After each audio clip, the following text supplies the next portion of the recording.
Hello everyone. Hello from Switzerland and Geneva.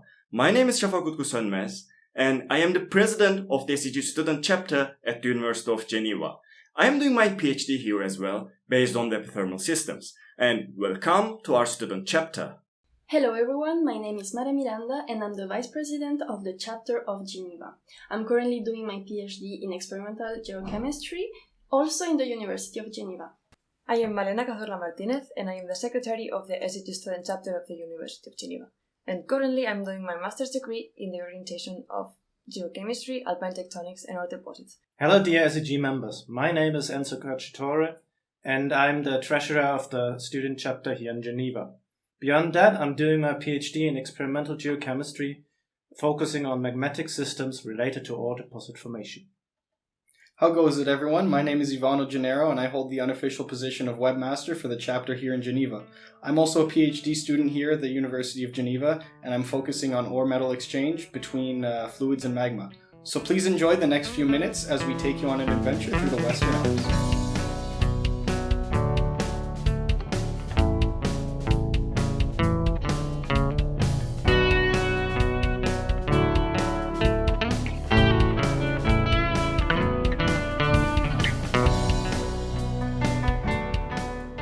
Here we are in the French Alps and what we call the external crystalline massifs, which are shown in the reddish colors on this map. We are located here in the Massif des Aiguilles Rouges.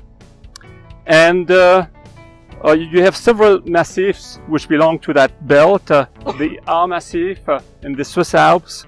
Then you have the Mont Blanc, Massif des Aiguilles Rouges. And then more towards the west, Beldon and Pelvoux. And we are in this area, which is the Montagne de Pormenat.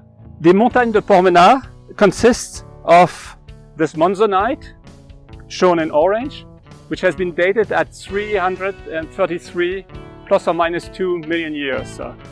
And this monzonite intrusion is the one which hosts the mineralizations which we are going to see today.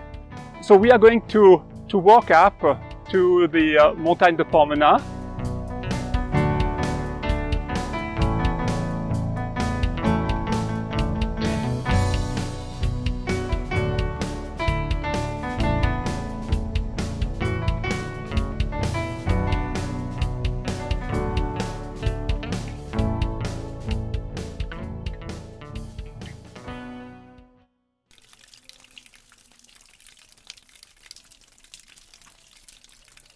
Now we are at the main spot of the mineralizations here in the Pormenat area, which are underground mines which have been mined about 200 years ago by local communities, and they have been mined for essentially lead, zinc, silver, gold, also a little bit of copper and also barite.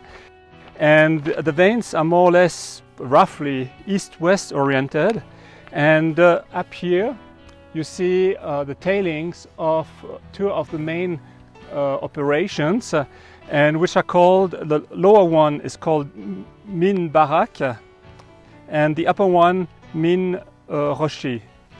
And the orientation of the both veins, they are just aligned. It's the same vein which was mined at two different levels.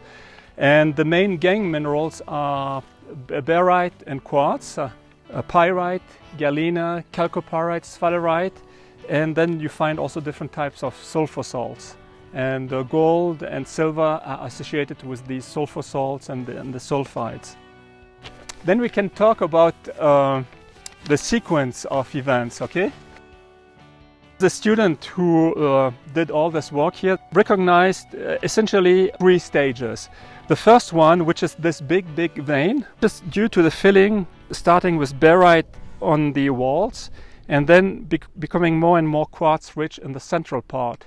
The second stage is some very small stibnite mineralization, which is coming mostly along the walls of the mineralization, but it's coming later. You see that it's cross-cutting the vein.